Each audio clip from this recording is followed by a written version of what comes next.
and we're kicking the year off with a frequently requested standard, 5.NF.B.4.a, also known as multiplying fractions. Let's look at how fraction multiplication actually appears in released items. Notice what the prompts are asking. The number line shown can be used. Explain how a number line can be used. Partition the number line. These are interpretation tasks. They are not computation first tasks. And this makes sense if we look at the text of the standard, where students are being asked to apply and extend previous understandings, interpret the product, partition, and use visual fraction models, which at this grade level include number lines. So I'm going to give you clear steps, but these are thinking steps. If students miss these steps, the rules won't stick. And that's exactly what we see on assessments. For today's video, we're going to focus on the smarter, balanced, released item. Step one is not identify the whole in the abstract.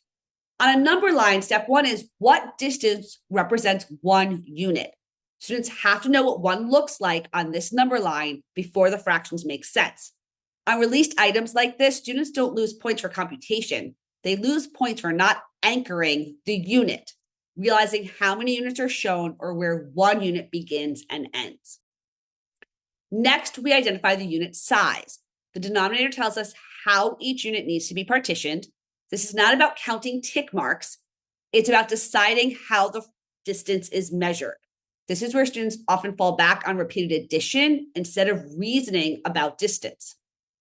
Here we need halves. So each whole is split into two equal parts. Now we can drag and drop to label the amount we already have. This point shows 5 halves. That's the distance we're working with before we take a fraction of it. Students often jump straight to scaling, which in this case means giving the product. Released items expect students to interpret the given quantity because the standards explicitly mention partitioning and visual models. On a number line, the product represents a distance from zero, not just a point we land on. We have to think about the full distance before we can scale it.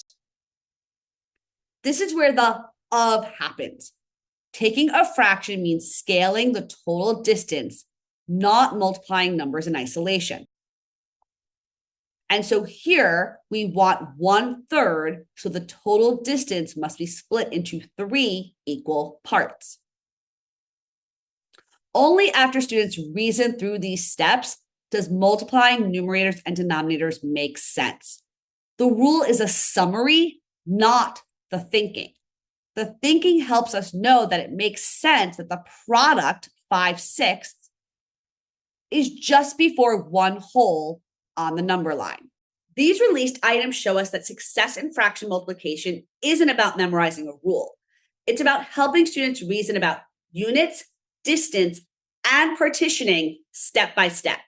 When teachers give students these steps, the procedure finally has something to attach to. If you want to go deeper with this work, I'm hosting a workshop next week focused on the fraction progression from grade 1 up through grade 6. Details are linked below.